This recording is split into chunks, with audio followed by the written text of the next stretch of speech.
आज के इस शानदार एक्सप्लेनर में बहुत बहुत स्वागत है।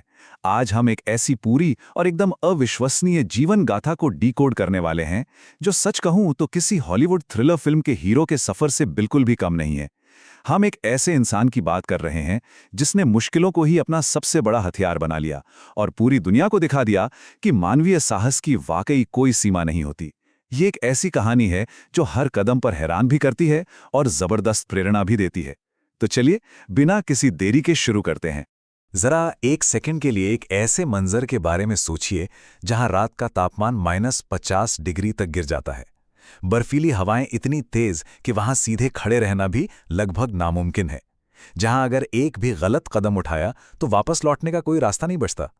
अब सवाल यह है कि भला कौन ऐसी एक्सट्रीम परिस्थितियों को अपना घर मानता है? कौन अपनी मर्जी से उन रास्तों पर चलना चुनता है जो दुनिया के किसी भी नक्शे में मौजूद ही नहीं है? बिल्कुल सही पहचाना।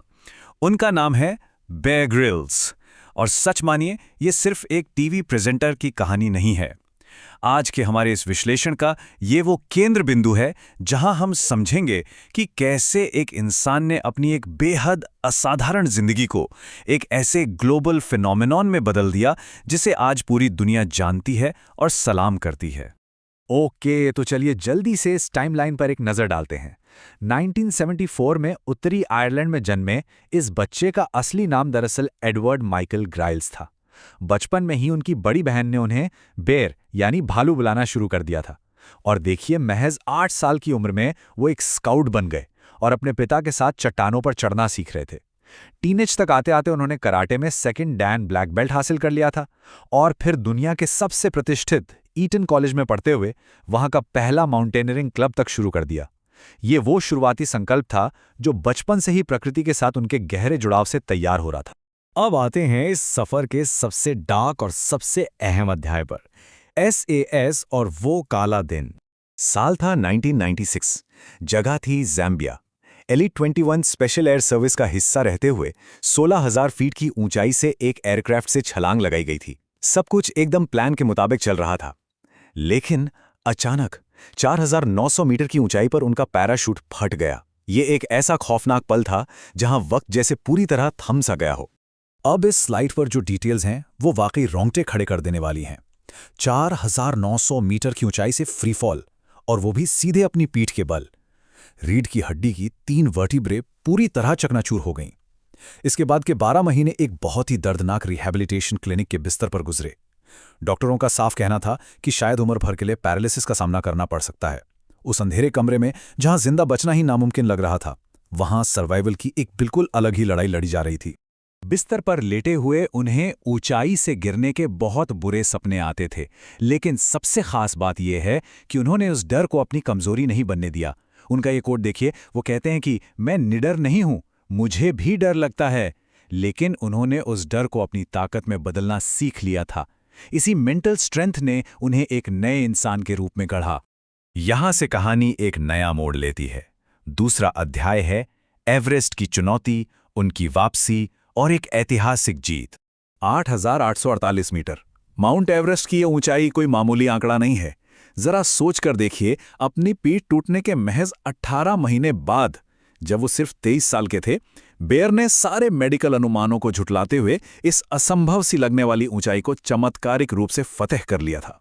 तो चलिए देखते हैं कि ये पूरा सफर स्टेप बाय स्टेप कैसे पूरा हुआ। एवरेस्ट से पहले 1997 में उन्होंने एक वार्म अप के तौर पर नेपाल की बेहद मुश्किल और टेक्निकल आमा दाबलम चोटी पर चढ़ाई की, और फिर 16 मई 1998 का वो ऐतिहासिक दिन आया जब वे माउंट एवरेस्ट के शिखर पर खड़े थे। दुनिया की उस सबसे ऊंची जगह पर खड़े होकर उन्होंने अल्टीमेट आज़ादी को महसूस किया और अपने दिवंगत पिता को याद कर उन्हें श्रद्धांजलि दी। अब आगे बढ़ते हैं उनके सफर के उस हिस्से की तरफ जिसने उन्हें पूरी दुनिया में मशहूर कर दिया, टीवी की दुनिया और उनके अतरंगी रिकॉर्ड्स। इन विश्व रिकॉर्ड्स पर एक नज़र डालिए।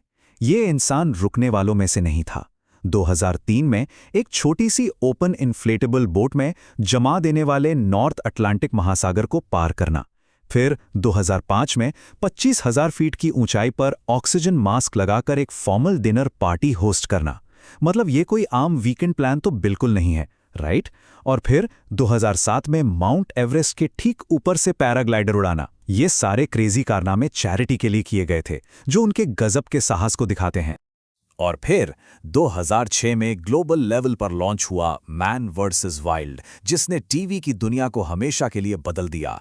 180 देशों में करीब 1.2 बिलियन, जी हां, 120 करोड़ दर्शकों तक इस शो की पहुंच थी। भारत में भी प्रधानमंत्री नरेंद्र मोदी और सुपरस्टार रजनीकांत के साथ हुए उनके एपिसोड्स कितने मैसिव हिट रहे, ये हम सब जानते हैं। जब शो पर कुछ सीन प्लान करने के आरोप लगे तो उन्होंने बहुत ही ट्रांसपेरेंट तरीके से समझाया कि ये शो दरअसल वर्स्ट केस सर्वाइवल की एजुकेशनल ट्रेनिंग है और इसे सुरक्षित रूप से दिखाने के लिए कुछ तैयारी जरूरी होती है। लेकिन जो सबसे क्रूशियल पॉइंट है वो ये नंबर है, 20 लाख। ये सिर्फ एक संख्या नहीं है, ये उन युवाओं की तादाद है जिन्हें उन्होंने यंगेस्ट एवर चीफ स्काउट बनके आउटडोर्स और प्रकृति से जुड़ने के लिए प्रेरित किया। असल में यही उनका सबसे बड़ा इम्पैक्ट है। अब आते हैं इस एक्सप्लेनर के आखिरी और सबसे महत्वपूर्ण हिस्से पर, उनकी प्रेरणा और उनका जीवन दर्शन। इतनी शोहरत और हर वक्त खतरों से खेलने के बावजूद उन्हें जो चीज़ ज़मीन से जोड़े रखती है वो है उनका परिवार। वो अपनी पत्नी शारा के साथ 20 साल से ज़्यादा की शादीशुदा ज़िंदगी और अपने 3 बेटों को सबसे ऊपर रखते हैं। वो एक 100 साल पुरानी हाउस बोट और एक प्राइवेट वेल्श आइलैंड पर रहते हैं।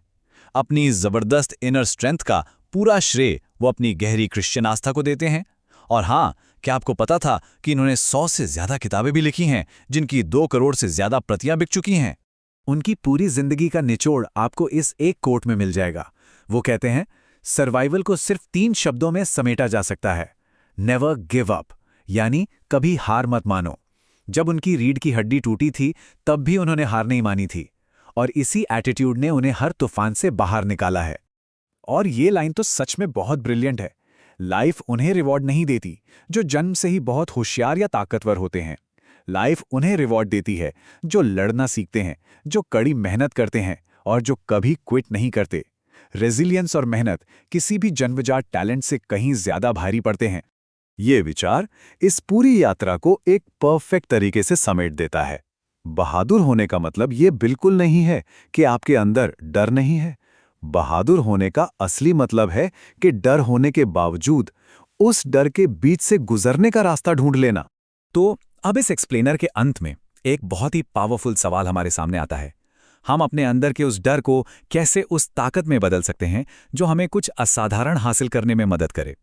बेयर ग्रिल्स की कहानी हमें साफ तौर पर यही सिखाती है कि अगर डर का सामना करने की हिम्मत हो तो कोई भी एवरेस्ट बहुत ऊंचा नहीं है। आज के इस विश्लेषण में बस इतना ही। सीखते रहिए और अपने सफर में आगे बढ़ते रहिए।